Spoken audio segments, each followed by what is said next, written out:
our Bible Ponder for this week and the beginning of a whole new series of Bible Ponders.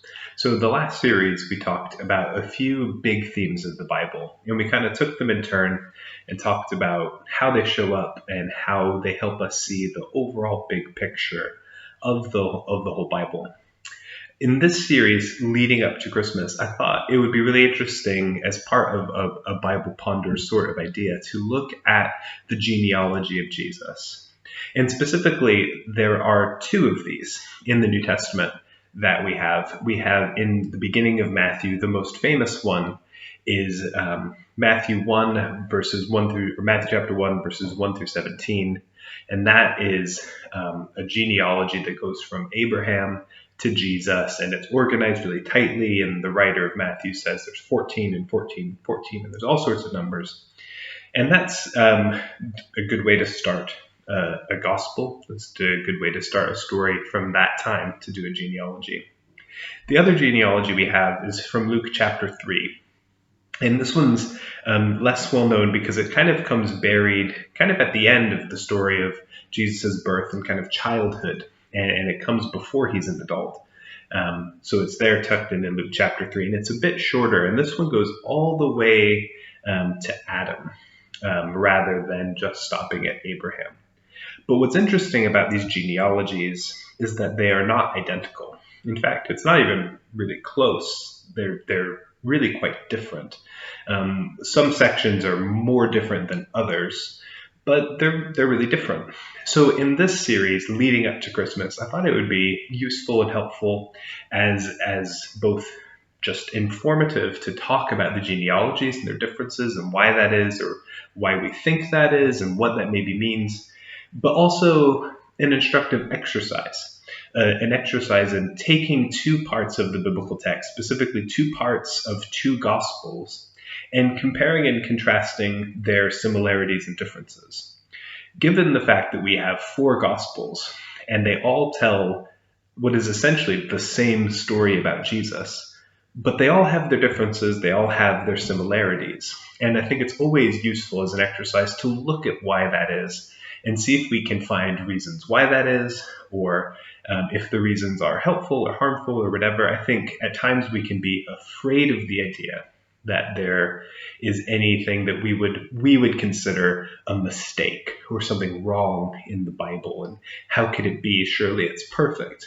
But I think it's more helpful to consider how these things interplay and how these things work with each other, and not be afraid of there being some kind of differences or discrepancies in something like a genealogy.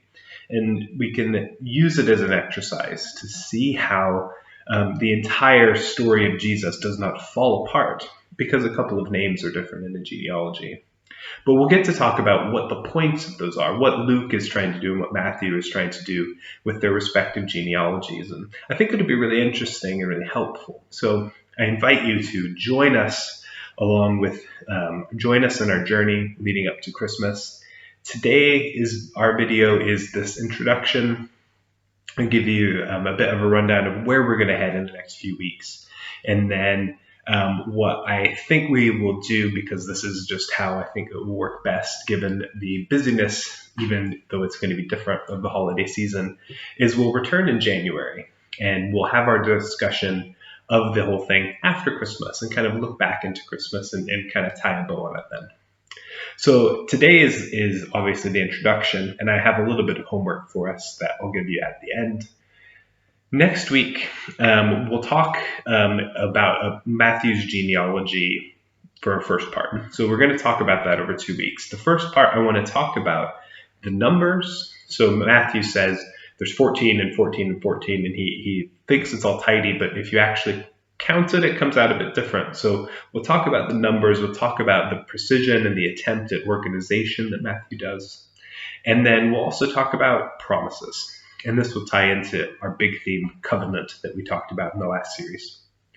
And then the week after that, we'll do a part 2 on Matthew's genealogy. And that will look at specifically some of the people that are named in the genealogy, and specifically why they should or shouldn't be there, or why it's really interesting that they are included in these genealogies. The week after that, on the 16th of December, we'll take a look at Luke's genealogy, the one that goes, it actually goes top to bottom versus Matthew's. Matthew starts with Abraham and ends with Jesus. Luke starts with Jesus and goes backwards, but Luke also ends up with Adam.